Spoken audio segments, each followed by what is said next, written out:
Hello friends, happy Monday. Today our read aloud book is called Roslyn, Rutabaga, and the Biggest Hole on Earth by Marie-Louise Gay.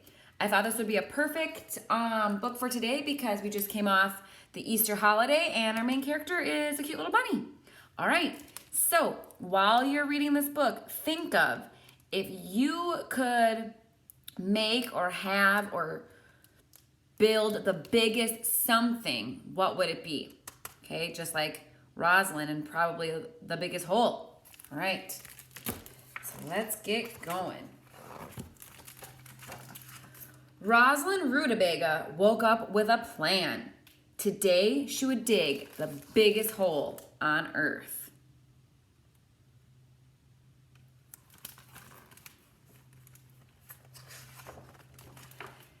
Not a tiny mouse hole, not a medium-sized rabbit hole, the biggest hole on Earth.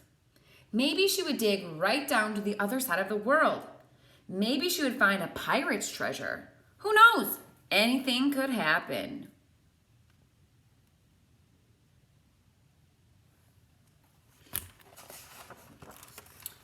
Roslyn thumped, thumped, thumped, thumped downstairs to breakfast.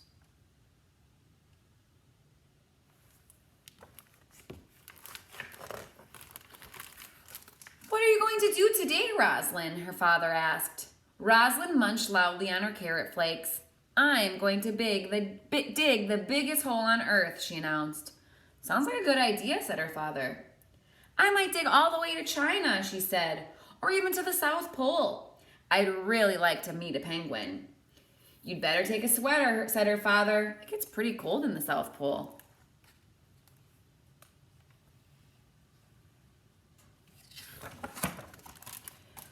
Will you be back in time for lunch? Called her father. Of course, answered Roslyn, and she ran outside. Carrot patch, definitely not there. Too rocky. Roslyn looked around for the perfect spot to dig the biggest hole on Earth. Not too rocky, not near the oak tree, definitely not near her father's prize-winning carrot bed. Ah, thought Roslyn, right here in the middle of the lawn. Right where the X marks the spot. She started to dig. Whoa there, yelled the worm. What in the world do you think you're doing? I'm digging the biggest hole on Earth, sir, answered Roslyn. This is my front yard, shouted the worm. You can't dig your big hole here, you silly rabbit. Roslyn blushed. Oh, I'm sorry, sir, she said. I'll dig somewhere else. The worm muttered angrily as he wriggled back down into the earth. Roslyn Rutabaga carefully filled up the hole.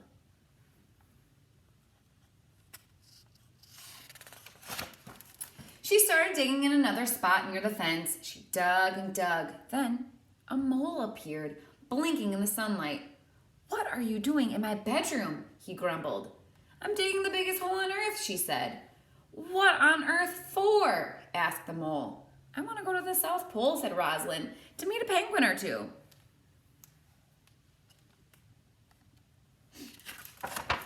Listen, said the mole, I dig holes all the time. Small ones, big ones. I'm a hole specialist.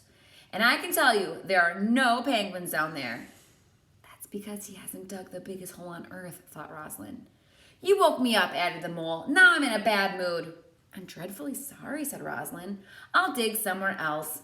Penguins, muttered the mole. What next? Elephants? He burrowed back into his sandy bed.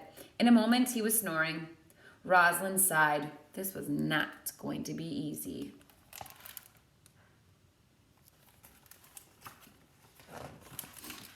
Roslyn Rutabaga decided to dig the hole near the lilac bush. She looked around. No one in sight. She stamped on the ground.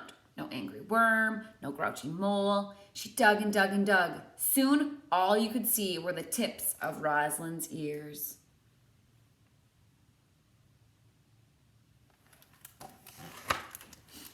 This will be the biggest, most beautiful hole in the world, thought Roslyn.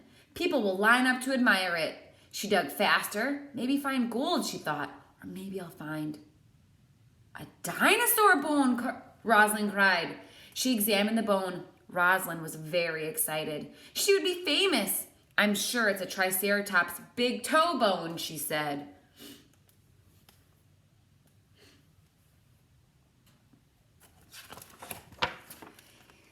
It's not, barked the dog. I buried that bone last week. I got it at the butcher's, and I know he doesn't sell dinosaur bones. Roslyn threw the bone up to the dog. Thanks, barked the dog. And dig somewhere else. You're wrecking my bone cupboard.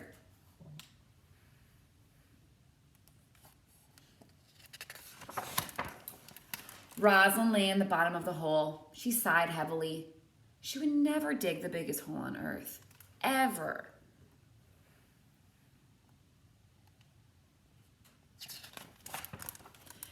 My, said Roslyn's father. This must be the biggest hole in the universe, Roslyn. Are you down there? Yes, whispered Roslyn. I can hardly see you, said her father. You must be hungry. Shall we eat lunch? Okay, answered Roslyn. But bring your sweater. It's really cold at the South Pole.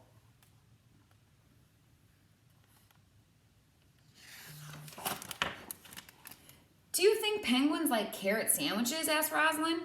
I don't know, answered her father. As soon as we see one, we'll ask. Roslyn smiled. She couldn't wait to meet a penguin.